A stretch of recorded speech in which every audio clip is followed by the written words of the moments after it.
noite a todos. Boa noite. Estão ouvindo bem? Tá bom esse tom de voz? Às vezes a gente não percebe aqui que começa a falar um pouco mais baixo e o pessoal no fundo não consegue ouvir, né? Tá bom assim? Tá. Então tá. Queria pedir a vocês, a gente procura gravar todos os nossos encontros aqui e postamos no nosso canal no YouTube. E o Mário passou essa tarefa para mim e eu estava tendo algumas dificuldades ali, né? Como a gente não é youtuber e tal, acaba apanhando em algumas coisas. Mas consegui atualizar hoje, ontem na verdade, os vídeos que estavam faltando e está no nosso canal lá no YouTube. Só tem um detalhe: quando você procura Centro Espírita Caminho de Luz, né, ele é uma das últimas opções a aparecer, porque não tem acesso, né? Então eu queria pedir a vocês que, se quiserem dar uma olhada lá, não esquece de dar o like, né, de compartilhar se for o caso, fazer um comentário lá, que está aberto para comentário, né? E até é legal para a gente fazer perguntas assim, contribuir para que a gente aprenda cada vez mais, né? Essa é a ideia principal. Vamos fazer uma pequena leitura aqui da agenda cristã que eu preparei para hoje.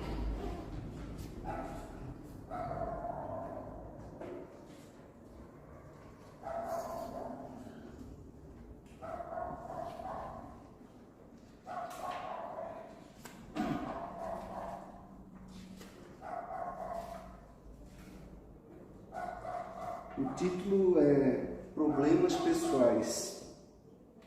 A fé viva não é patrimônio transferível, é conquista pessoal. A felicidade legítima não é mercadoria que se empresta, é realização íntima. A graça do céu não desce a esmo, tem que ser merecida.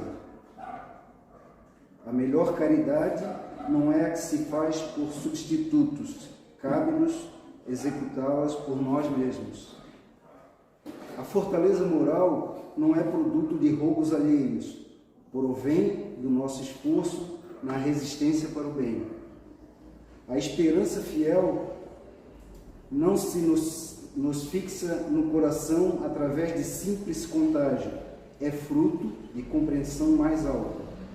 O verdadeiro amor não nasce das sombras do desejo, é fonte cristalina e inexaurível do Espírito Eterno. O conhecimento real não é construção de alguns dias, é obra do tempo.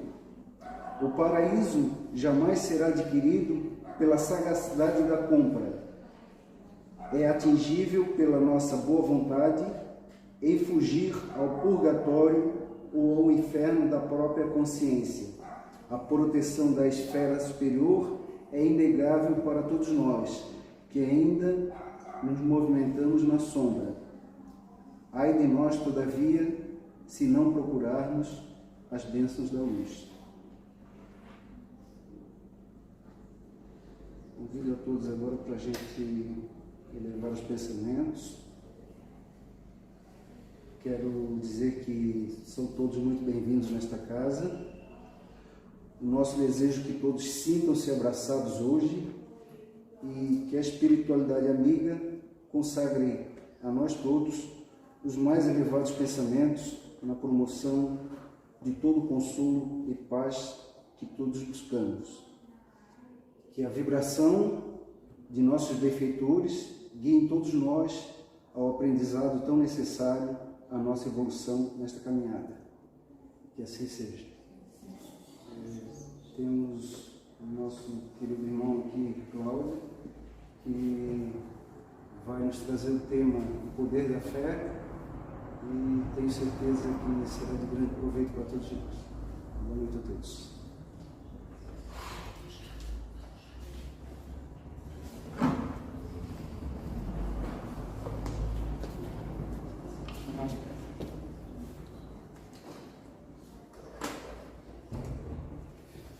Queridas irmãs, caros irmãos, boa noite. nosso desejo de plena paz. Em nome do Portal da Vida, casa que tenho a honra e o privilégio de representar na noite de hoje, trago o abraço fraternal de nossa diretoria a todos os trabalhadores da casa, agradecendo o convite, a responsabilidade de vir à tribuna de uma outra casa, representando a instituição a qual estamos vinculados em trabalho. E o abraço é extensivo aos frequentadores da comunidade.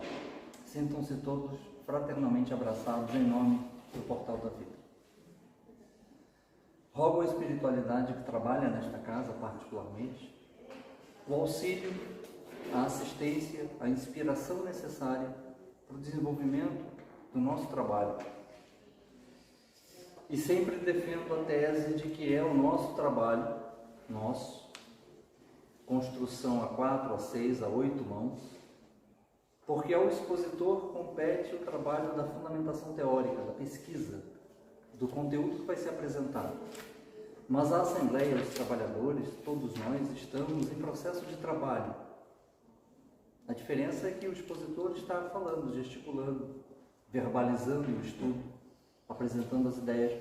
Mas a Assembleia deve, e é um princípio proposto por Allan Kardec, analisar criticamente tudo que é apresentado frente a uma tribuna de uma casa espírita, passando pelo crivo da lógica, da razão, introspecção, trazendo os ensinamentos, sejam quais sejam os conteúdos diversos das palestras, procurando nos espelhar, nos identificar no conteúdo, naquilo que está sendo apresentado, para que, cenário perfeito, fora das portas de uma casa espírita ou de um templo cristão, qualquer que seja, a gente coloque em prática, exerça efetivamente nas atitudes, no comportamento, nas palavras, o que nós acreditamos do ponto de vista teológico. E sendo bem direto, que a gente possa, das portas da instituição para fora, vivenciar o cristianismo na prática, nas atitudes. Não dentro de instituições ou de templos materiais, de construções, de edificações.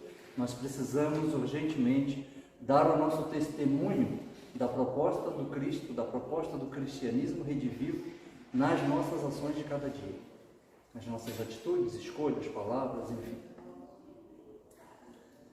Quando nós estudamos a teologia católica, nós somos apresentados à Santíssima Trindade. Deus, o Pai, o Filho, representado por Jesus Cristo, e o Espírito Santo. Do ponto de vista da teologia católica, a Trindade, a Santíssima Trindade. Mas quando nós estudamos o Evangelho à luz da doutrina espírita, no capítulo 19, que fala sobre a fé remove montanhas. Quando os espíritos trazem na comunicação, nas orientações, nas instruções dos espíritos, a fé religiosa é um item dentro do capítulo, dentre outros itens que lá estão. O espírito amigo diz que do ponto de vista espírita, do ponto de vista do espiritismo, nós temos também uma trindade inseparável e insuperável. Qual seja?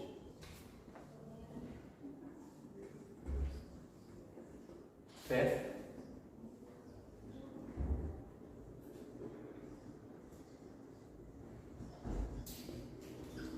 esperança e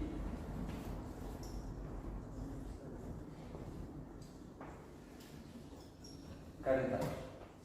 Evangelho segundo o Espiritismo, capítulo 19. Nas instruções dos Espíritos, a fé religiosa, que é um subitem, dentro deste capítulo, dentro desse macro capítulo, nós temos a informação de que, do ponto de vista da doutrina espírita, nós temos também uma trindade insuperável, e é a fé, a esperança e a caridade. O tema da proposta, a proposta da palestra é o poder da fé, e falaremos grande parte do nosso tempo sobre a fé, mas nós vamos desdobrar também em esperança e caridade. Porque o Espírito diz que a esperança e a caridade, particularmente, são filhas da fé.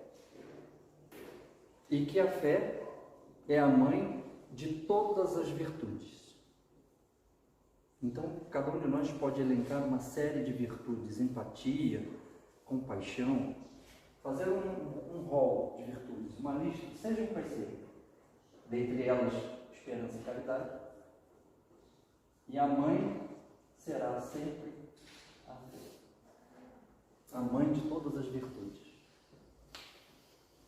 E a doutrina espírita começa o estudo teológico do Espiritismo em O Livro dos Espíritos. A primeira questão, o primeiro assunto tratado, discutido, refletido sobre fé é Deus. Quando nós estudamos a teologia, seja qual seja, há muita participação da filosofia.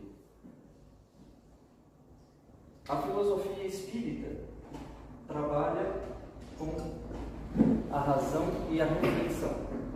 Diz Allan Kardec que nos tempos atuais, uma das nossas maiores prerrogativas é a capacidade de pensar. O raciocínio, a inteligência é grandemente o que nos difere de todos os outros animais do qual nós fazemos parte dentro desse ciclo de projeção, de crescimento, de evolução.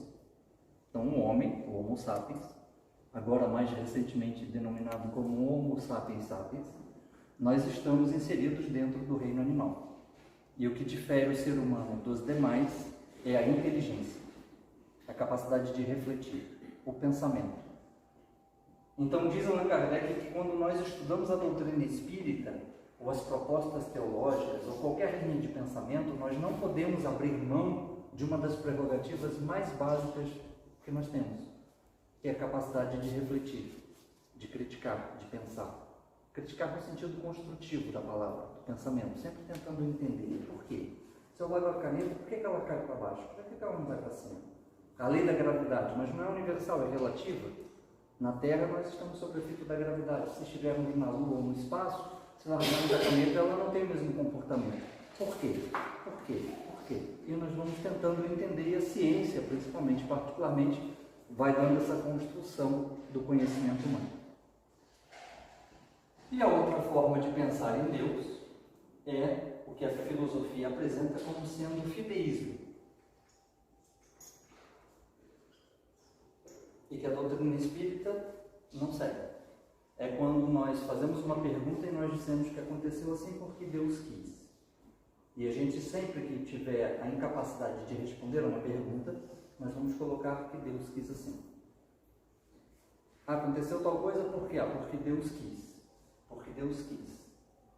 E do ponto de vista da doutrina espírita, a gente vai tentar entender se Deus quis, por que Ele quis assim e não quis de outra forma. Por quê?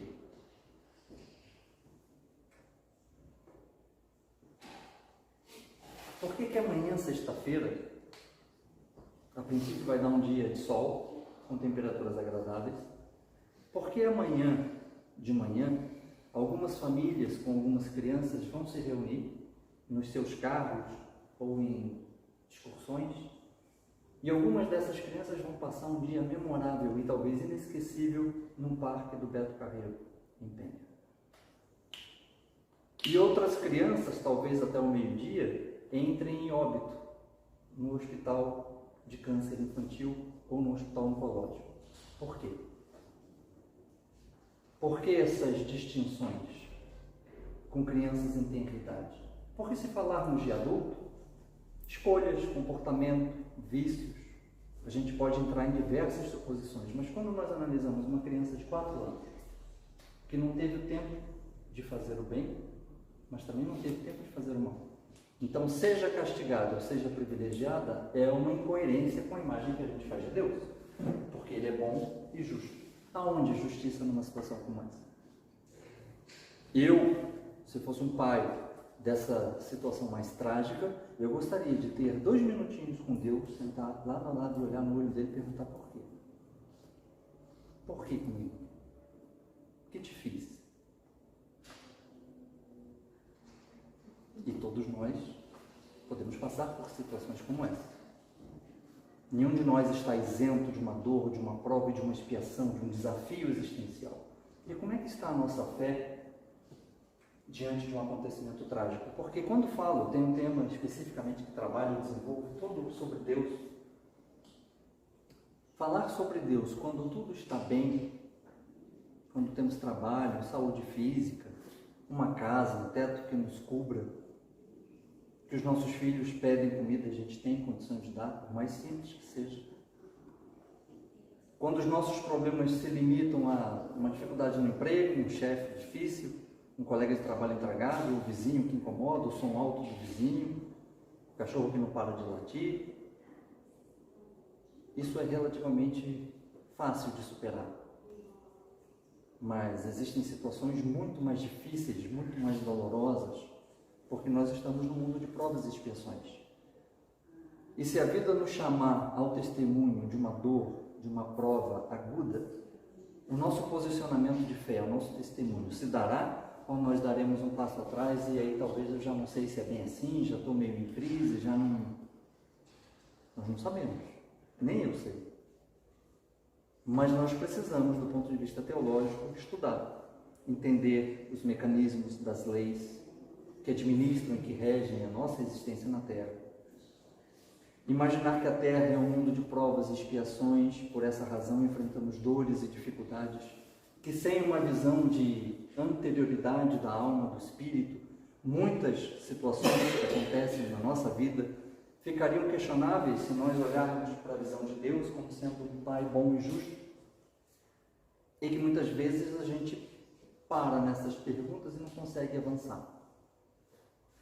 E no capítulo 5 do Evangelho, quando os Espíritos desenvolvem com Allan Kardec a justiça das aflições, eles dividem em dois momentos as causas atuais das aflições nessa vida, porque tudo que nós semeamos, tudo que nós plantamos, em determinado momento vai germinar, e nós seremos chamados à colheita de forma obrigatória. Tudo que nós oferecermos para a vida, segundo a lei de ação e reação, de causa e efeito, terceira lei de Newton, voltará à sua origem. Isso nos deixa tranquilos ou preocupados?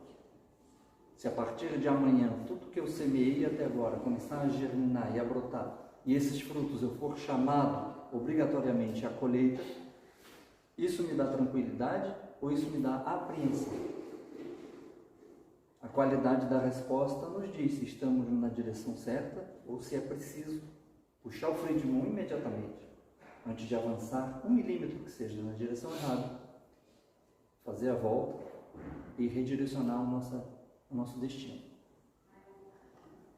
E a fé faz parte desse conjunto de pensamentos. E a doutrina espírita diz que nós temos o direito de saber, porque nós somos objeto diretamente interessados sobre os fenômenos da vida. Diz Allan Kardec, qual a doutrina, qual a filosofia projeta luz sobre todas essas questões de uma forma racional, lógica, coerente, correlacionada com todos os seus princípios, tal qual o Espiritismo? Na conclusão da obra, o Livro dos Espíritos, Kardec diz que a força do Espiritismo não está na sua vertente religiosa, porque os princípios que seguimos da Boa Nova, do Evangelho do Cristo, que consta na Bíblia e em outros tratados evangélicos, que falam sobre as citações dos evangelistas. Nem sobre os fenômenos mediúnicos, que interessam no primeiro momento, mas que, com o passar do tempo, se tornam cansativos ou repetitivos. Se toda quinta-feira tivéssemos fenômenos mediúnicos aqui na casa, materialização de alguma coisa, uma flor, no primeiro momento, na primeira semana, no primeiro mês, o salão ficaria cheio. Curiosidade, vontade de ver, entender. Mas a mesma pessoa que estivesse vendo esse fenômeno durante 3, 4 meses, talvez no 5º mês perdesse o interesse. Porque se torna normal, corriqueiro, perde o atrativo da novidade. Tem que ir lá de novo, quinta-feira, está chovendo, está frio, vento sul, para ver flor de novo. Já estou vendo flor há 6 meses, não aguento mais ver flor. Porque ia entrar numa coisa chamada de senso comum. Dei o exemplo da última palestra que fiz sobre isso. Morei 25 anos no Rio de Janeiro E o Cristo Redentor para mim era só mais uma figura na paisagem, não chamava atenção, porque de tanto ver entra num senso comum. Se tirassem o Cristo Redentor, provavelmente muitas pessoas que moram lá não iam nem perceber. Só se alguém dissesse, olha lá, não está faltando alguma coisa. Não é verdade, a imagem do Cristo porque virou da paisagem, então é um senso comum, a gente não percebe que está ali. Salvo se mudar uma cor, botar um andaime, alguma coisa que mude a configuração, chama atenção, porque do contrário, assim como nós que atravessamos a ponte para trabalhar, caso alguém aqui faça esse movimento de ida e volta, a Ercílio Luz está lá, a gente vem no celular conversando, vem dormindo, entra na paisagem comum, a gente não percebe. Talvez um dia ela nem esteja lá, a gente atravesse e não veja. Talvez quando der no noticiário, puxa, passei hoje lá e não vi que não estava mais lá. Porque entra no comum.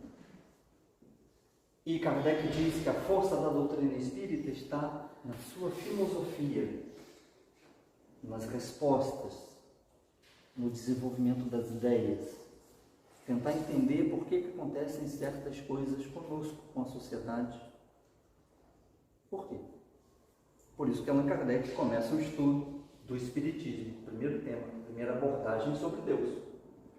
Porque diz Kardec, para que a gente possa estruturar um edifício complexo, robusto, imenso, é preciso ter uma base firme, segura, de tal forma que toda construção tome corpo e não se sinta abalada na sua base.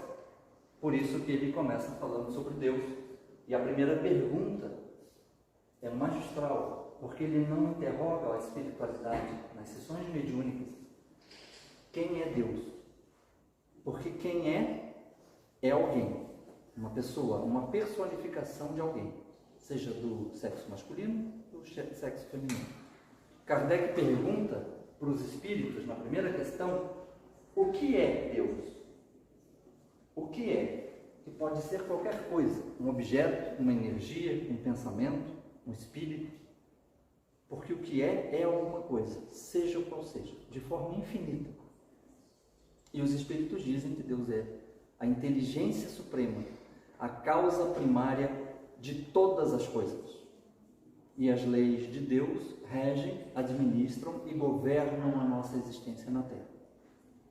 E nós, como somos os filhos, as criações de Deus, temos o direito de conhecer as leis que administram a nossa vida para que a gente possa adequar o nosso comportamento, o nosso modus operandi do dia a dia, de acordo com os princípios das leis de Deus.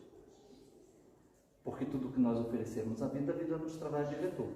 Então, teoricamente, como a nossa premissa básica é a nossa inteligência, a gente vai tentar agir de acordo com os princípios que administram a nossa existência, para que os frutos que nós seremos chamados à colheita sejam doces, sejam saborosos. E depende de nós, das nossas atitudes e do nosso comportamento. E por fim, para avançarmos pelo segundo elemento, esperança e caridade, uma definição do que vem a ser fé. A palavra tem origem no grego pistia, que significa confiança. Fé não é esperança. A fé, no primeiro momento, é a confiança de que algo vai ser realizado. Não é esperança. De que talvez eu tenha o desejo de que aconteça, que pode não acontecer. A fé é a certeza de que algo vai acontecer. E a segunda definição de fé, que vem do latim, e aí é a mais importante, significa fides, que significa fidelidade. Então, fé, fazendo um desdobramento, uma visão analítica, é a adesão do nosso comportamento, uma atitude de fidelidade a princípios que nós acreditamos, que nós seguimos, na certeza de que algo vai acontecer desde que as nossas atitudes estejam coerentes com a nossa teoria. Fé é a adesão comportamental, mental, a princípios, de tal forma que alguma coisa aconteça mais à frente. Quando nós não temos essa adesão, a nossa fé não é robusta, não é sincera, não é verdadeira, a nossa adesão, o nosso comprometimento, as nossas atitudes são falhas. e os resultados vão ser diferentes daquilo que nós acreditamos. Quando nós estudamos a doutrina espírita, ela nos diz que as ações nossas de cada dia que vão definir a nossa trajetória. Acreditar que, vindo ao centro espírita com frequência, participar da palestra doutrinária, a água fluidificada e o passe é suficiente para que a nossa vida seja um mar de flores, é um equívoco. Se o nosso comportamento não estiver fidelizado, aproximado do Evangelho do Cristo, que é o elemento principal para as nossas atitudes, para as nossas reformas e para os nossos resultados. Falando sobre fé.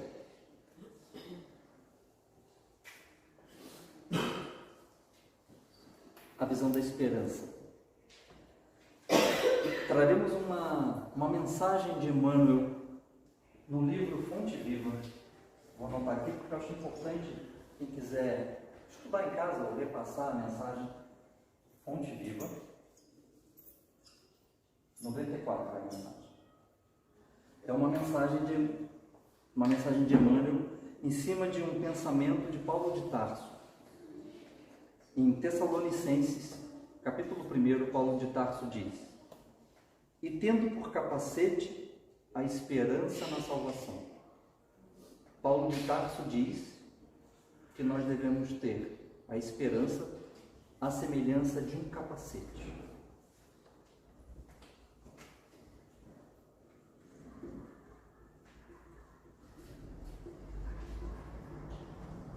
O que é um capacete?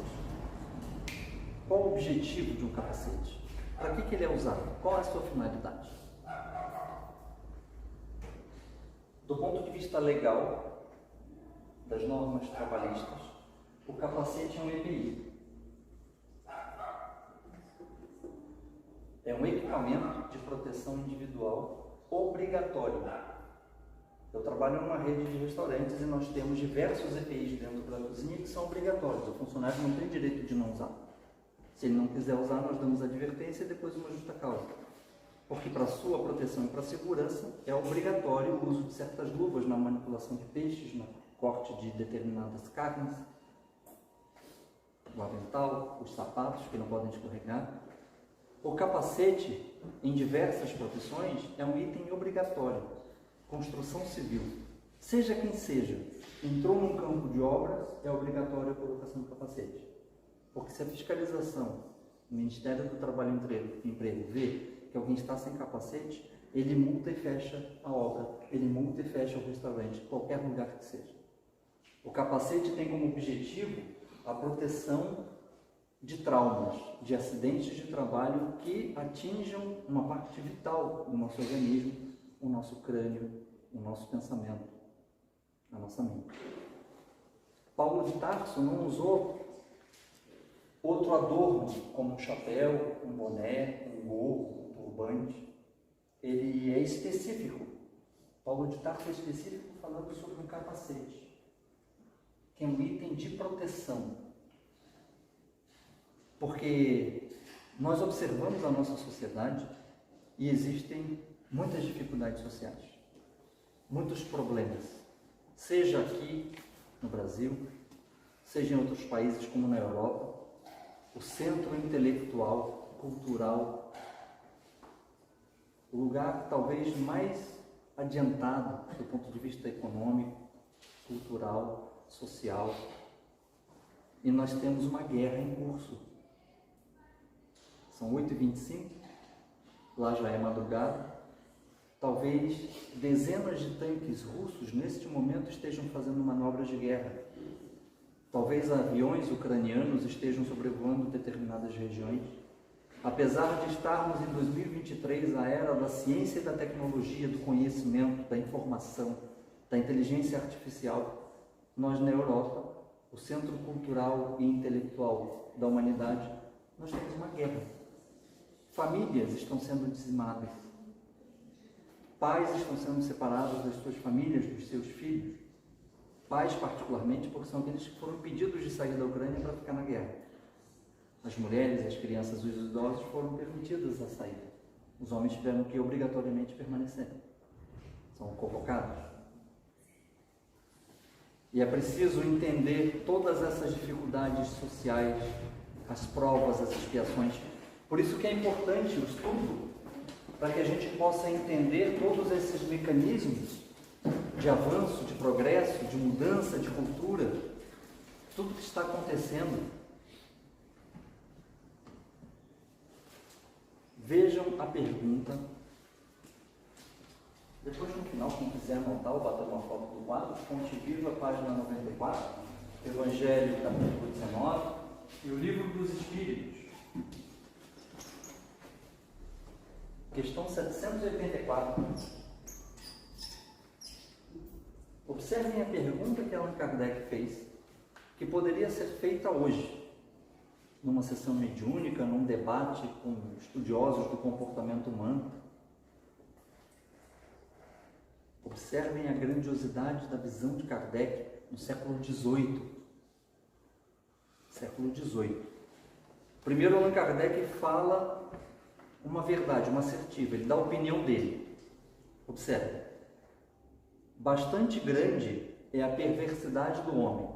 Ponto. Kardec vai fazer uma pergunta para a espiritualidade veneranda, mas primeiro ele dá a opinião dele. Afirma, bastante grande é a perversidade, a maldade da humanidade. Ponto. Agora a pergunta, inteligentíssima. Não parece que, pelo menos do ponto de vista moral, a humanidade, em vez de avançar e de progredir, caminha aos recuos, caminha para trás? Olha a grandiosidade da pergunta de Kardec no século XVIII. Se posicionando, as atitudes da humanidade são bastante ruins, perversas. Ponto. Do ponto de vista moral, não parece que, em vez da humanidade progredir e avançar, ela caminha para trás? A resposta da espiritualidade. Primeiro, respondendo à afirmativa de Kardec. Enganas-te. Ponto.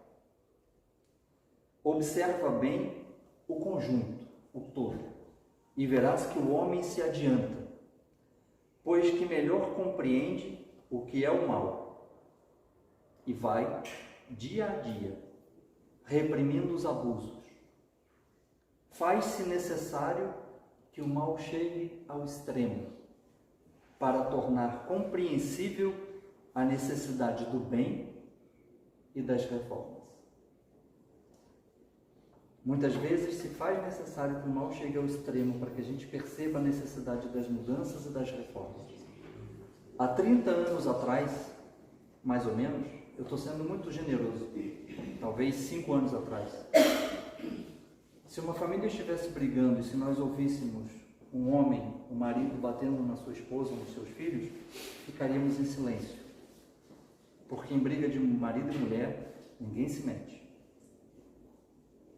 Dezenas, milhares de mulheres apanharam durante muitos anos em silêncio. E foi preciso a Maria da Penha ficar tetraplégica, entrar com uma ação judicial muito recentemente, para que tivéssemos uma lei, a Lei Maria da Penha, que protege, que resguarda a mulher da violência, do feminicídio, dentro da sua casa, dentro da sua estrutura familiar. Então foi preciso que muitas mulheres enfrentassem esses desafios, tivesse um movimento social, o basta contra a violência contra a mulher, para que hoje a gente tenha uma lei. E que daqui a 100 anos, talvez olhando para trás, a gente estude, as crianças estudando mais à frente, daqui a 100 anos, achem um absurdo, em 2023, ter uma lei que proibisse, ou que reprimisse, ou que penalizasse a violência física contra uma mulher, física, psicológica, qualquer que seja, qualquer tipo de violência. Porque haverá um progresso, uma mudança de mentalidade na nossa sociedade, ao ponto de olhar para trás, assim como hoje nós olhamos para trás, achamos uma barbaridade, as guerras, os conflitos, e nós ainda temos um foco de guerra na Europa, mas achamos um absurdo. Então é necessário muitas vezes que venha o mal para que a gente possa projetar o bem, perceber a necessidade do bem e das reformas, Que bom seria se todas as pessoas observando a nossa sociedade, a discrepância, a violência, a corrupção, combatêssemos verdadeiramente a corrupção, a violência, que a gente pudesse dar o nosso testemunho no dia a dia, na prática, de tudo que a gente acredita ou que a gente pensa que deve melhorar. Porque uma pessoa, falamos sobre isso em setembro nessa casa, uma pessoa faz o autoextermínio a cada 40 segundos no planeta. Uma pessoa se suicida a cada 40 segundos no nosso planeta. São aproximadamente 1 milhão de casos por ano. É um assunto que leio e que estudo há muito tempo. Aqueles que conseguiram manter a sua vida, que foram tratados, que permaneceram conosco, que não entraram nessa estatística, mas que tentaram, muitos deles, na literatura se fala em torno de 90%.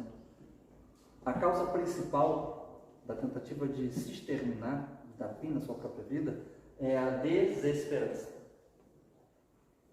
A esperança, a importância da esperança. Paulo de Tarso dizendo que a gente tem que ter a esperança como um capacete, como se fosse um escudo. Diante de um ataque, de uma intempérie, de uma situação difícil, nós nos protegemos com o escudo. O capacete deve proteger a nossa mente de traumas. E a esperança, fazendo uma metáfora, como um capacete que protege o nosso pensamento das informações deletérias, do pessimismo e da desesperança. Porque uma pessoa se mata a cada 40 segundos, principalmente porque não tem esperança em dias melhores. Entende que é muito razoável, diante de uma dor profunda, difícil, imensa, todos os dias, sem exceção, ela entende que é muito razoável cortar aquela dor. Mas nós espíritas reconhecemos que a vida não começa no berço, não termina no túmulo. É preciso enfrentar as situações, é difícil, é. Por isso que nós trabalhamos o Setembro Amarelo como sendo falar é a melhor solução, buscar ajuda. Porque 90% desses casos aqui poderiam ter sido tratados. Se é 1.900.000 pessoas poderiam ter qualidade de vida mediante tratamentos multidisciplinares. Mas esse não é o nosso tema, em setembro, se for preciso, a gente volta com esse assunto. Mas a correlação desse tema difícil é a desesperança. E nós precisamos cuidar das coisas que a gente lê, das coisas que a gente vê, das informações que chegam para nós. Porque ficam no nosso inconsciente e no nosso consciente. Se a gente liga a televisão, via de regra, só desgraça, só dor, só sofrimento. Ontem ou anteontem liguei a nossa televisão em casa, passei por um canal que passava novela, a cena era um casal na frente de um prédio, passa um rapaz de moto, puxa um revólver e atinge o homem da relação, parecia ser um casal. Troquei de canal imediatamente, fui para um outro, jornalístico, só desgraça, só notícia ruim, de morte, de assassinato. São notícias que acontecem? São. Nós não precisamos, não podemos fechar os olhos. Inclusive a resposta do Espírito se faz necessário que o mal chegue ao extremo para a necessidade das reformas, da mudança de comportamento, das leis, mudança da nossa humanidade como um todo. E passei por outro canal e notícias de tragédia, eu falei, não, chega, mudei, fui assistir esporte que eu gosto, que é basquete. Fiquei ali, e pelo menos eu desopino. Porque é muita informação e desestrutura a nossa mente, porque talvez a gente não esteja preparado para absorver todas essas informações ruins, negativas, e a gente acha, como Allan Kardec também achava na sua época, que a humanidade é o caos. Mas nós na doutrina espírita dizemos que Jesus é o grande capitão, é o almirante desta embarcação. Mas se nós dizemos que a embarcação está fadada ao fracasso, a afundar, a responsabilidade é do almirante, do capitão do navio. Porque do ponto de vista espírita é o Cristo. Há uma incompatibilidade teológica. A gente precisa voltar na origem e tentar entender.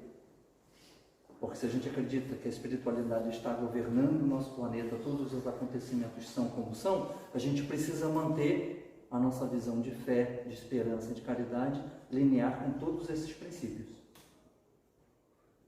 Diz Allan Kardec, nesse capítulo 19, a fé inabalável, aquela firme, é aquela que pode encarar a razão, os acontecimentos, a história, em todos os períodos da humanidade, frente a frente, olho no olho, sem fraqueza, sem fraquejar. Firme, convicta, robusta, com as explicações, com os posicionamentos.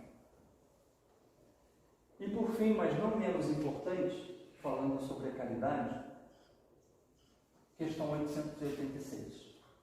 E é uma sequência. Nós temos a fé de que somos espíritos imperfeitos, criados com um projeto de evolução, de progresso, na área da intelectualidade, na área da moralidade, mediante as múltiplas reencarnações, toda a base teológica, filosófica e espírita. E que diz que Jesus é o nosso referencial, questão 625. Quem Deus nos concedeu como modelo e guia. Nós temos a esperança de que, seguindo os preceitos do Cristo, nós teremos resultados. Lembrando que fé é uma atitude de fidelidade ao que Ele ensina, ao que Ele diz. As suas recomendações. Sem pieguismo, sem andar com o Evangelho embaixo do braço, pregando coletivamente, postando milhares de mensagens cristãs, versículos, passagens do Livro dos Espíritos, mas no nosso testemunho, nosso comportamento dentro de casa, com o filho, com o marido, com a esposa, com o governo, com as autoridades, na fila do banco, na fila do mercado, no volante, nós não aderimos, nós não temos a fidelidade, lembra da definição de fidelidade? Nós não temos a fidelidade. A gente tem a aparência, mas não a adesão, o comprometimento com o que a gente propõe. Tendo esse comprometimento, nós temos a realização da fé. E os Espíritos falaram durante muito tempo, o livro tem 1019 perguntas, já está quase no fim, de que fora da caridade não há salvação. A referência à caridade, mais uma vez, a Paulo de Tarso, que a gente precisa ter esperança na salvação. E o que diz o Espiritismo? Fora da caridade não há salvação. E para que a gente não entenda ou não distorça o que é caridade,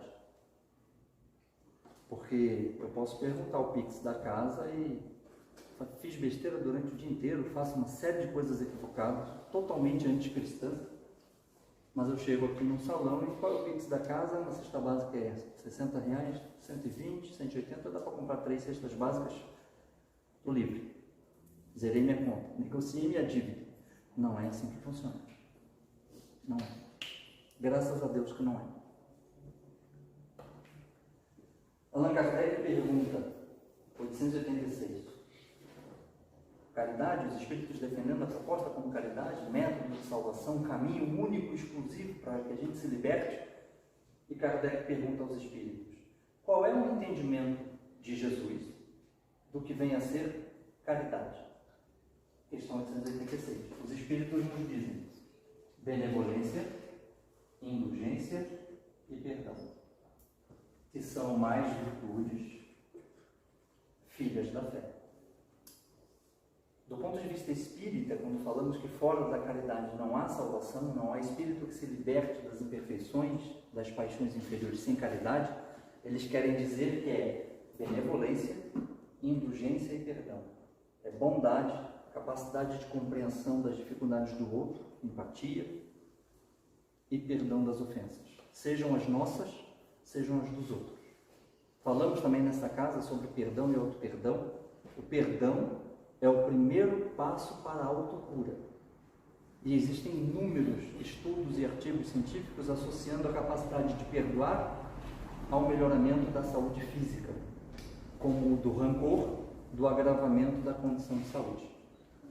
Ciência, medicina, nada de religião, de espiritismo, livro dos espíritos, que já falam isso há muito tempo. Mas eu digo que tem várias áreas da área da medicina, da saúde, que atestam e afirmam que o perdão melhora a nossa saúde orgânica, física, fortalecendo o nosso sistema imunológico. E os espíritos em 1857 já falavam sobre isso.